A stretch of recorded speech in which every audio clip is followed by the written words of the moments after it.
శ్రీ గురుభ్యో నమ శ్రీ మహాగణాధిపతి నమ శ్రీ మహాసరస్వతి నమ హరి ఓం శ్రీమాత్రే నమ. మిథున రాశి వారి యొక్క జూలై మాసం ఫలితాలు చూసుకున్నట్లయితే మిథున రాశి వారికి మృగశిర నక్షత్రం 3-4 పాదాలు, ఆరుద్ర 4 పాదాలు, అట్లాగే పునర్వసు 1-2-3 పాదాలు.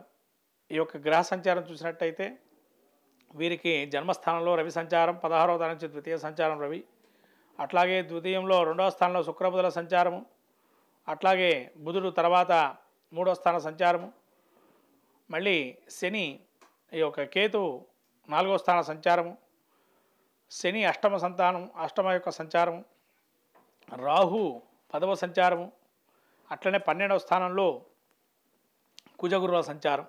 ఈ సంచారం చూసినట్లయితే మీరు ముఖ్యంగా మిథున రాశి వారికి జన్మస్థానంలో రవి సంచారం వల్ల నేత్ర సంబంధించిన వ్యాధులు, అధికారంలో ఇబ్బందులు, అట్లనే అనేక విషయాల్లో ఇబ్బందులు కూడా ఏర్పడే అవకాశం ఉంది. కానీ మిథున రాశి వారికి స్థానచలనం అనేది ఒకటి ఉన్నది. ఉండేటువంటి స్థలం నుంచి వేరొక స్థలంలో మార్పులు కలగవచ్చు, లేదా ఉద్యోగంలో అయినా మార్పులు అనేవి ఖాయంగా ఉన్నాయి. అట్లాగే వీరికి కుటుంబంలో మంచి పేరు ప్రఖ్యాతలు వస్తాయి. కానీ కొన్ని విషయాల్లో వీళ్ళు కొద్దిగా దూరంగా ఉండడం మంచిది, కుటుంబంలో కానీ బయట వాళ్ళకి కానీ. ఎందుకంటే నమ్మించి మోసం చేసే ప్రయత్నం చేస్తారు. మిథున రాశి వారు గుర్తుపెట్టుకోవాల్సిన విషయం ఏంటంటే, మంచిగా ఉండి మిమ్మల్ని మంచిగా మాట్లాడి మీ దగ్గర నుంచే విషయాన్ని రాబట్టడము, మీ దగ్గర నుంచే కొన్ని అప్రయోజనమైనటువంటి దాని విషయాలుగా మార్చడము జరుగుతుంది. ఎదుట మనిషిని అంచనా వేసేటప్పుడు జాగ్రత్తగా అంచనేయండి. అట్లాగే ధనాదాయం కూడా బాగుంది, ధనాదాయంలో ఎటువంటి ఇబ్బంది లేదు.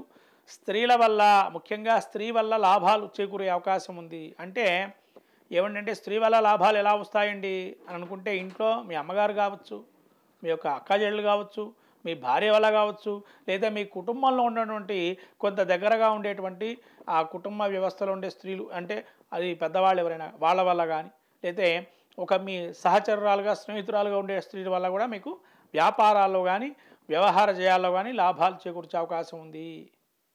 కాబట్టి ఒక విజయం సాధిస్తున్నారు మీరు అనంటే ఒక స్త్రీ ముందర ఉండే అవకాశం ఉంది. కాబట్టి మిథున రాశి వారికి ముఖ్యంగా ఈ విధమైనటువంటి ఆలోచన ధోరణి అనేది ఉంది.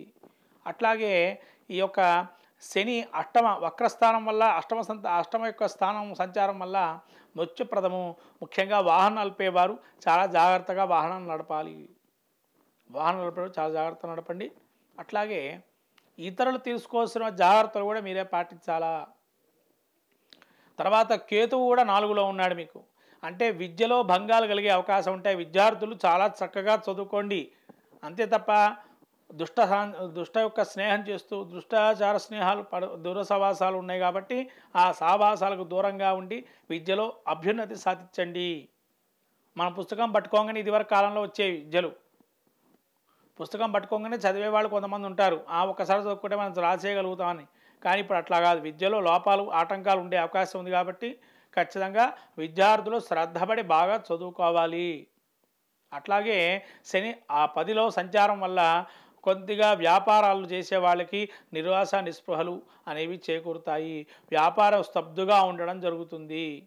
అట్లే 12లో గురుడు సంచారం వల్ల వీరికి ఈ యొక్క మిథున రాశి వారికి ప్రతికూలతలు, కానీ శుభకార్యాచరణ చేయడానికి అవకాశం. గృహప్రవేశాలు, గృహారంభాలకు సంబంధించినటువంటి ఎవరైతే ఉన్నారో, గృహాలు కట్టుకునే వాళ్ళు ఎవరైతే ఉంటారో వాళ్ళకి సానుకూలమైనటువంటి కాలము ఈ జూలై మాసం కూడా. కాబట్టి గృహ క్రయాదులు చేసుకోవడం అవకాశం ఈ మిథున రాశి వారికి బాగుంది. గృహాలకి సంబంధించి మంచి కాలము.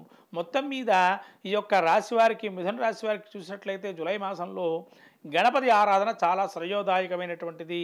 సమస్తమైన విఘ్నాలని, దోషాలు నశించిపోయి ఆ సంపూర్ణ వినాయకుడి అనుగ్రహం వల్ల మంచి చేకూరుతుంది. కాబట్టి రాబోయే కాలంలో వినాయకుడికి సంబంధించిన ఆరాధన, వినాయకుడి దర్శనము, వినాయకుడి గుడిలో ఏమైనా హోమాలు, లేదా మీకు సంబంధించి ఇంట్లో కానీ ఎర్రపూలతో అర్చన చేయటం వల్ల వినాయకుడి అనుగ్రహం వల్ల సకల సంపదలు కలుగుతాయి.